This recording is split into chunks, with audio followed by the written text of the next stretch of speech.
Hey, I want to talk to you today about Canva, and I want to show you a quick tutorial about showing you how to create an Instagram post in Canva using some of the predefined templates that Canva has available, and also how to create one from scratch.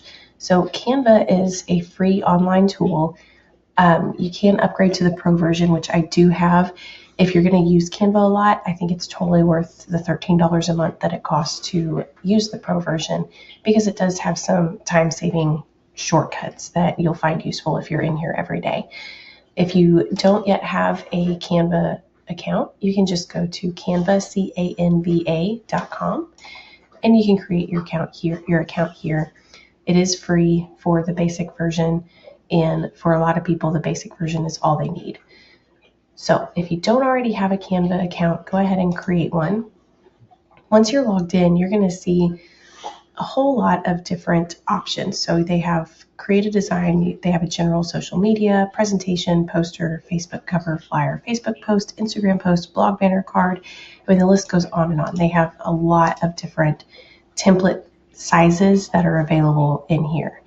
I typically just use, if I'm posting to social media, I use an Instagram post for almost everything. And I know a lot of people will frown on that, but that's what I do because I post to multiple accounts all at once. And so it's easiest for me to just create a single graphic that I can use across all platforms. And the Instagram post seems to work the best across Instagram, Facebook, and LinkedIn, which are the networks that I post to the most often. So if you want to create an Instagram post, all you need to do is click on the Instagram post template. And there are going to be a ton of templates that are in here. So you can see they're categorized by food Instagram post, sale Instagram posts, love, Halloween, birthday, summer. So there are a bunch of different options that you have. If you want to narrow it down, maybe you want to say blogging. Let's see what they have for blogging. Okay, so they have some that they've categorized for blogging. Maybe you want to do a workshop, and it's going to pull in the template that has a background image plus some text.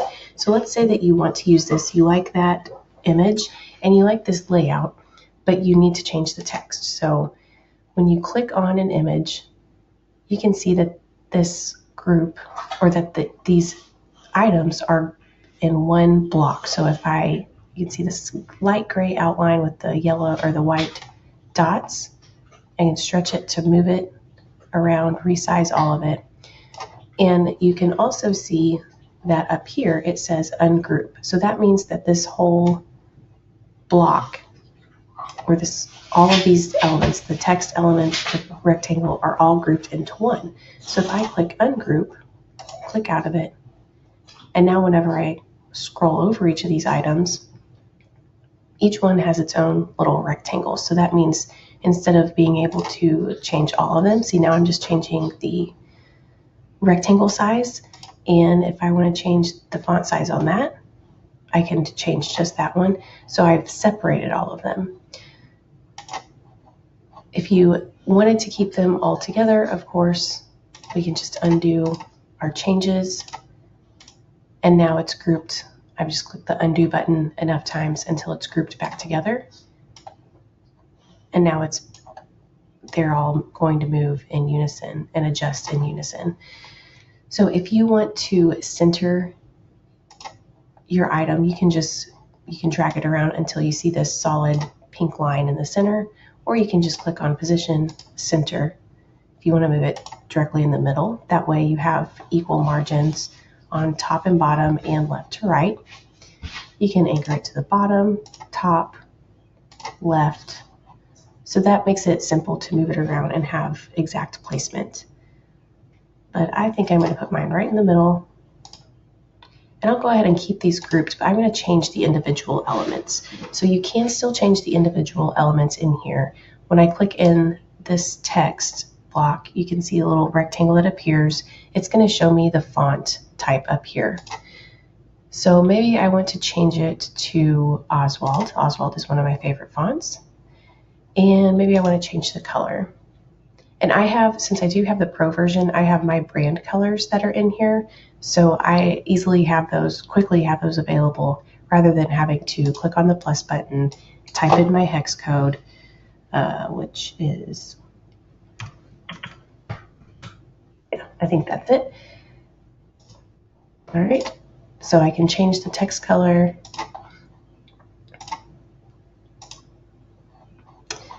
You can change the font type again. So maybe change that to ABZB. And maybe I want this one to be Montserrat.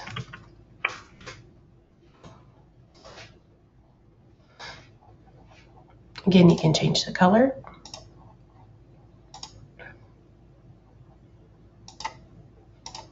So you can play around with it until you find a color that you like. If you wanted to make this all caps, you just need to click on this lowercase uppercase A button, and that will toggle it back and forth between all caps or the case as you typed it. You can adjust the font of only, or the font size of only one element.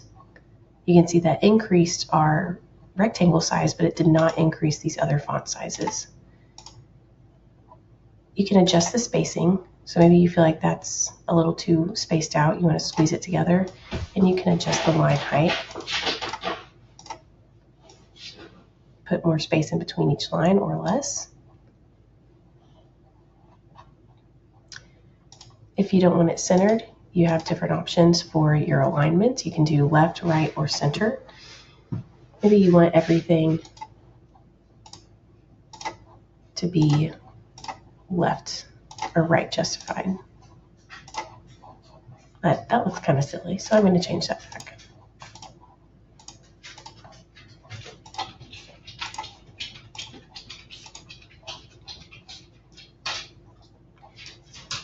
You can bold and unbold. Sometimes you do have to highlight certain items.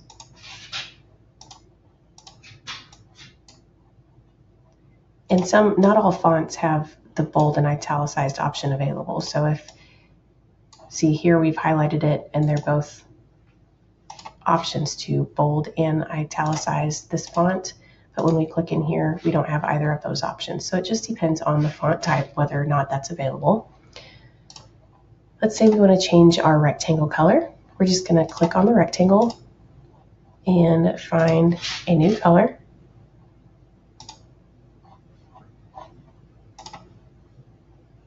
So you can play around with that until you find one that you like. And then maybe you need to adjust your font color again. And maybe you want to change this picture. So to adjust the picture, you're going to come over here to your menu and go to Elements and then go to Photos. And it's going to show a lot of different photos that are available. Maybe you want to go to the Bare Essentials, and I think I like this photo better. So I'm going to get rid of the photo behind it. So I'm just clicking in the photo area and hitting delete. It gives me this white background. So you have a couple of different ways that you can add a photo to your picture. If you just click on the photo, it's going to put it right in the middle and right in the center. But I don't want it there. So I'm going to delete that. And I want it to cover this whole background. So I'm going to click and drag and hold it until it covers that whole background. And if you want to adjust it, maybe it's not going to the right area of the photo that you want to see, then all you need to do is double click on it. So I just double clicked on the photo, and then I can drag this to wherever I want it to be. Okay. And maybe then you want to move this to the bottom. Okay, so you can play around with that. Let's go over, move that back to the middle. Now let's say that you want to create a new post from scratch. Well, first let me show you how to download. When you're ready, when you're happy with your design and you're ready to download, and of course you can change the text here. I guess I could display that also. Blogging masterclass. And you can just type into this text area and change that around. Okay. And if you want to download, you just click on this download button. And you have different options. You can change it to a PNG, a JPEG, a standard PDF, a high quality PDF, and then an animation, but this isn't going to be an animation. So typically if I'm doing a download for an Instagram post or a social media post, I'm going to choose the JPEG just because it's a smaller file size and it loads faster. So I'll click JPEG and download it.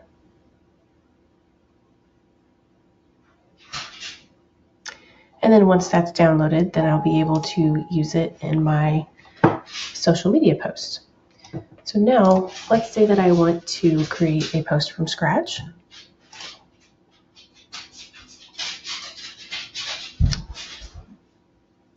And you can click create design and find all of these different options here. I'm just going to click on social media post again, or I want to find Instagram post, not social media.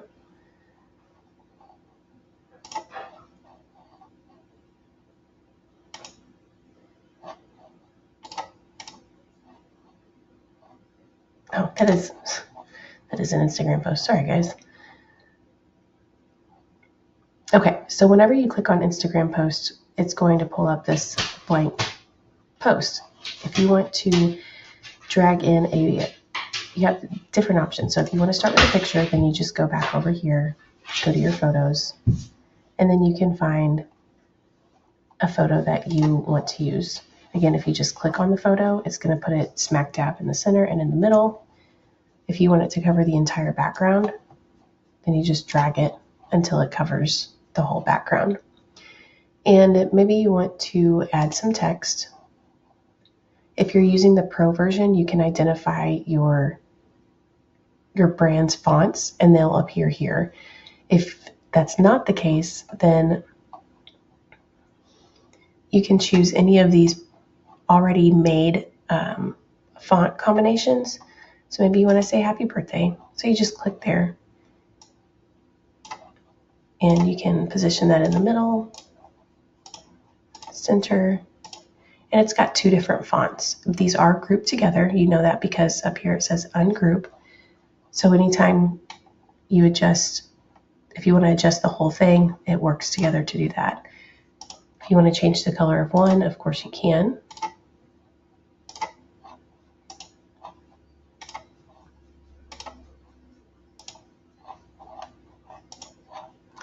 If you wanted to add just a regular text block, then I can click on one of my fonts and it's going to give me a text placeholder. First, I want to make it bigger so it's easier to see. And you'll notice, go ahead and delete this.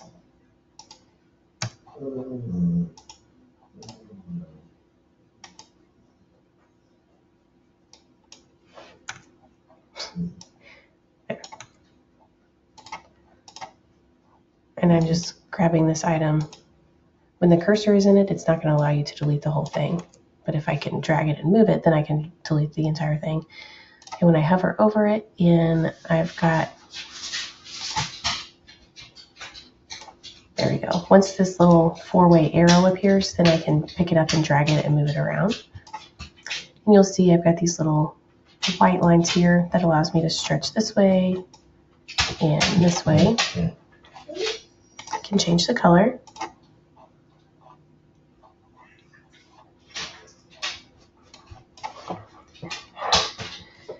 And maybe I want to say, listen to my latest podcast.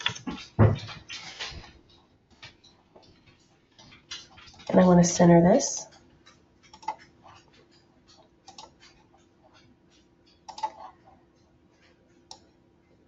And now I've added another placeholder using my header text. And maybe I want to call this, maybe my podcast episode is how to use Canva for social media graphics. And I'm going to drag this to make it wider so that it covers more of the page. I'm going to center it. And I'm going to drag it up just a little bit, increase the font size. And now let's group both of these together. So to group two things, you need to click and drag until both of the items are highlighted. Now they're grouped together, and I can move both of them simultaneously. If I want to change the font color, I just need to change that. Okay, so now some of the other items that you can use, I'm going to create a new page. Oops, I didn't want to, let me delete that. I want to create a new page but not copy it. So I'm going to create a new page. I'm going to get rid of this background. You have these different actual background elements here, so you can search through there.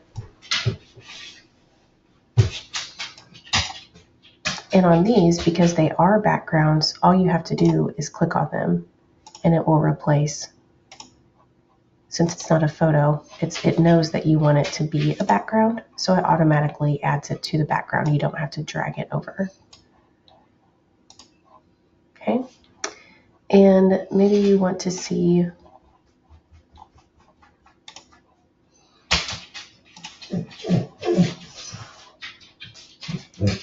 some, sorry guys, my dog's whining. You have different graphics that you can use when you click on elements. So you have all, photos, or graphics. When under all, if you want a shape, so maybe you want to put a rectangle for a text block. So you can just choose this rectangle. It's going to immediately put it in the center. And one of the things that you can do if you want to make this more of an overlay instead of a solid block, click on this little grid over here, and it's going to change your transparency. So as you decrease it, it becomes more transparent. And now maybe you want to put a text block on here. So let's do one of these existing ones. And let's see. We use steak night. We want to center it and put it in the middle. Okay. Then of course, these are grouped items. You can change the font of each individual one.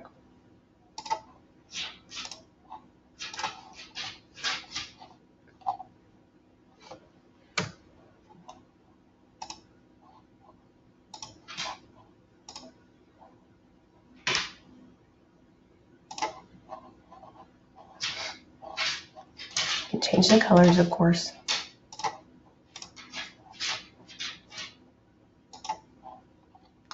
So you have a lot of different options for graphics, photos, shapes.